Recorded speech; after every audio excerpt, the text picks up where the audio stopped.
Hello, everyone, and welcome to Tabor Talk. Utah GOP Senator Mitt Romney won't seek reelection in 2024. Also, as we know, a presidential candidate in 2012, right? The election 2012, Barack Obama, where he lost. Anyway, I got something very cool to see here. Like, I am not a huge Mitt Romney fan. You know, he's a establishment Republican, and our politics are different in a lot of ways. But I got to tell you, the man has integrity. He has integrity, and he has something those other Republicans don't have: balls.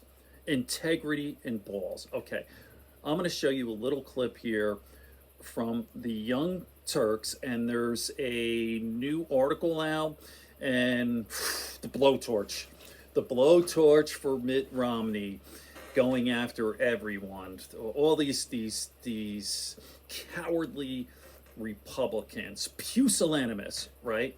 And Donald Trump, of course. Watch this. So let's get to what Romney had to say about his Republican colleagues. Again, this was a lengthy excerpt of a forthcoming biography about Mitt Romney that's written by McKay Coppins. And here is what Republican senators said about Donald Trump after the Mueller investigation failed to show any evidence of collusion with Russia. Perhaps Romney's most surprising discovery upon entering the Senate was that his disgust with Trump was not unique among his Republican colleagues.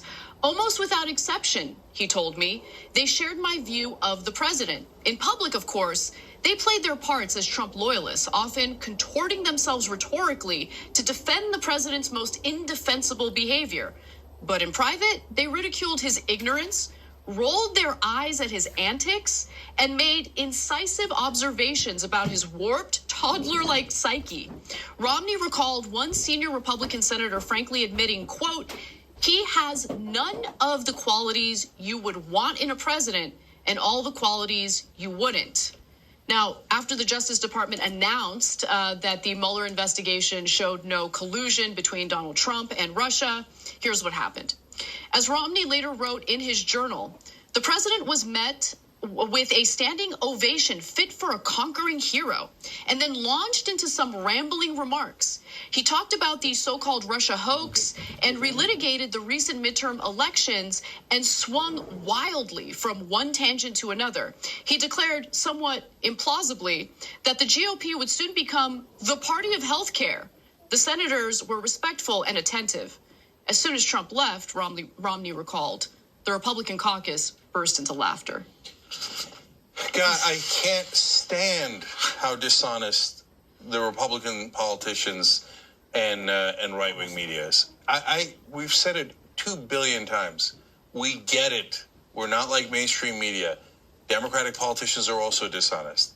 But this is a different level, guys. Mm-hmm. Like, they are Jekyll and Hyde. They don't believe a word they're saying. Not a goddamn word. Everybody knows in Washington that Trump is one of the dumbest people to ever step foot in public life. And Romney says it over and over again. Incredibly dumb, incredibly mean, filled with hatred, obsessed with himself, a total con man. Yet, other than Romney, as he's retiring, and to be fair, he said it before he was retiring too, there's like 5 to 10 guys in the history of Trump from the Republican Party, Adam Kinzinger, Liz Cheney, etc., that have had the courage to say, all right, I'll lose my seat. But this isn't right. This isn't right. This guy is just disgusting in every way. He's a con man, a liar, etc. Every other Republican politician is the worst person on earth, totally brazenly lying to you, and that's one of their own. So there's a lot more to get to. They say it in private. They say it all the time. They're all goddamn liars. So we're just scratching the surface. Let's get to McConnell. Let's get to Republican leadership, right?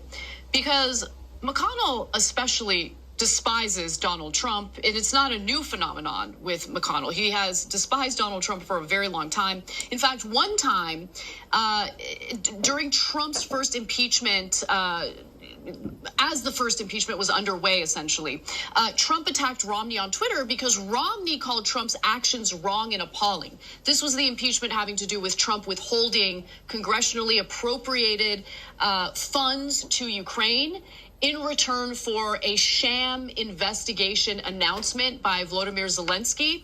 Now, McConnell privately called Trump and asked him to stop attacking members of the Senate. And then Romney called McConnell to thank him for doing that. But apparently, this was McConnell's response to Romney as he was thanking him. It wasn't for you so much as for him, McConnell replied. He's an idiot. He doesn't think when he says things. How stupid do you have to be to not realize you shouldn't attack your jurors? And then he continues, you're lucky, McConnell continued. You can say the things that we all think. You're in a position to say things about him that we all agree with, but can't say. Now, a spokesperson said that McConnell does not recall this conversation and that he was fully aligned with Trump during the impeachment trial. And coward. There's one other element of McConnell that's worth mentioning. So it has to do with the riots that took place on January 6th. About 4 days prior to the riots taking place on January 2nd of 2021, Mitt Romney gets a text message from Angus King. So at that point, Angus King is a junior senator, and King says to call him because he has something important to say. King informs Mitt Romney of a conversation he just had with a high-ranking Pentagon official. Law enforcement has been tracking online chatter among right-wing extremists who appeared to be planning something bad on the day of Donald Trump's upcoming rally in Washington, D.C. The president has been telling me the election was stolen. Now they're coming to steal it back. There's talk of gun smuggling, of bombs and arson, of targeting the traitors in Congress who are responsible for this travesty. Romney's name has been popping up in some frightening corners of the internet, which is why King needed to talk to him. He isn't sure Romney will be safe. So at that point, Romney talks to him. Romney gets the info. He sends text messages to Mitch McConnell to basically warn him about what he has heard. And this is what he wrote. In case you have not heard this, I just got a call from Angus King, who said that he had spoken with a senior official at the Pentagon who reports that they are seeing very disturbing social media traffic regarding the protest planned on January 6th. There are calls to burn down your home, Mitch, to smuggle guns into D.C. and to storm the Capitol. I hope that sufficient security plans are in place, but I am concerned that the instigator, the president, is the one who commands the reinforcements the D.C. and Capitol Police might require. And guess what McConnell did in response to those text messages? Nothing. He didn't even respond. Yep. They're all scared of Trump. And by the way, even if you're a Republican, you got to respect Romney way more than you respect all those other establishment Republicans. I certainly do. Yeah. And you know, and why? And you know this, even if you're MAGA, you hate Romney, no problem. I get it, brother. But at least he's being honest, and you can tell, right? And you know Mitch McConnell's dishonest. Sorry, I'm in the middle of you, but see, though, there you go. The man's got integrity. He's got integrity and guts. Good for you, Mitt Romney. Good friends, good books, and a sleepy conscience. Peace, love, and understanding here on Taper Talk.